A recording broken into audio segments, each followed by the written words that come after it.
नमस्कार दोस्तों, आप सभी का हमारे YouTube चैनल पर स्वागत है। आज मैं आप लोगों को भगवान का धन्यवाद और पैसों से भरी थैली एक धार्मिक कहानी सुनाऊंगी।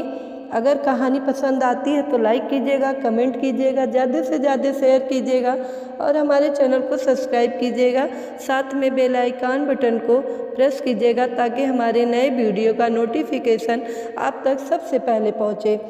तो कहानी इस तरह से है। एक व्यक्ति जो मृत्यु के करीब था, मृत्यु के पहले अपने बेटे को चांदी के सिक्कों से भरा थैला देता है और बताता है कि जब भी इस थैले से चांदी के सिक्के खत्म हो जाए तो मैं तुम्हें एक प्रार्थना बताता हूँ, उसे दोहराने से चांदी के सिक्के फिर से भरने लग जाएंगे। उसने बेटे के कान में 4 शब्दों की प्रार्थना कही और वह मर गया। अब बेटा चांदी के सिक्कों से भरा थैला पाकर आनंदित हो उठा और उसे खर्च करने में लग गया। वह थैला इतना बड़ा था कि उसे खर्च करने में कई साल बीत गए। इस बीच वह प्रार्थना भूल गया। जब थैला खत्म होने को आया तब उसे याद आया कि अरे वह 4 शब्दों की प्रार्थना क्या थी। उसने बहुत याद किया, उसे याद ही नहीं आया। अब वह लोगों से पूछने लगा। पहले पड़ोसी से पूछता है कि ऐसी कोई प्रार्थना तुम जानते हो जिसमें 4 शब्द हैं। पड़ोसी ने कहा, हाँ, एक 4 शब्दों की प्रार्थना मुझे मालूम है, ईश्वर मेरी मदद करो। उसने सुना और उसे लगा कि यह वह शब्द नहीं है, कुछ अलग थे। कुछ सुना होता तो हमें जाना पहचाना लगता। फिर भी उसने वह शब्द बहुत बार दोहराए लेकिन चांदी के सिक्के नहीं बढ़े तो वह बहुत दुखी हुआ। फिर एक ब्राह्मण से मिला। उन्होंने बताया कि ईश्वर तुम महान हो, यह 4 शब्दों की प्रार्थना हो सकती है मगर इसके दोहराने से भी थैला नहीं भरा। वह एक धनिक से मिला। उसने कहा, ईश्वर मुझे धन दो, यह प्रार्थना भी कारगर साबित नहीं हुई। वह बहुत उदास हुआ। उसने सभी से मिलकर देखा लेकिन उसके पिता के बताए हुए प्रार्थना से कोई मेल नहीं खा रहा था। वह उदास होकर घर में बैठा हुआ था। तब एक भिखारी साधु उसके दरवाजे पर आया।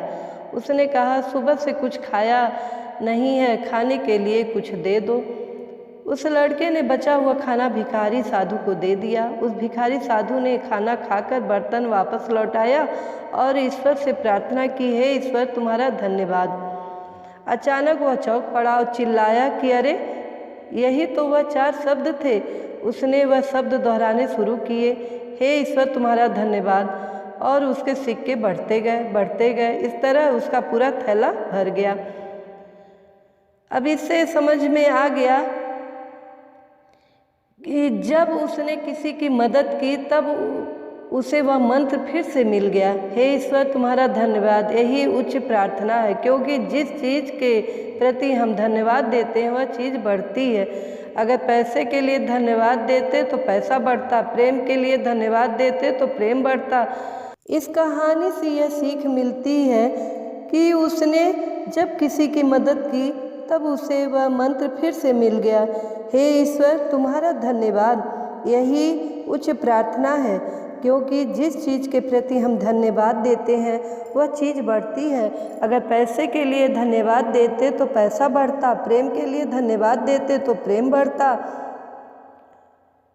हे ईश्वर तुम्हारा धन्यवाद, यह 4 शब्द नहीं प्रार्थना की शक्ति है। अगर यह 4 शब्द दोहराना किसी के लिए कठिन है तो इसे 3 शब्दों में कह सकते हैं, ईश्वर तुम्हारा धन्यवाद। यह 3 शब्द भी ज़्यादा लग रहे हों तो 2 शब्द कहें, ईश्वर धन्यवाद, और 2 शब्द भी ज़्यादा लग रहे हों तो सिर्फ एक ही शब्द कह सकते हैं, धन्यवाद।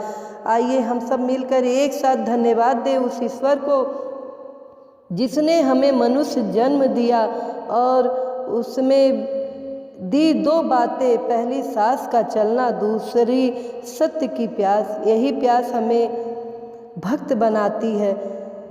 भक्ति और प्रार्थना से होगा आनंद, परम आनंद, तेज आनंद।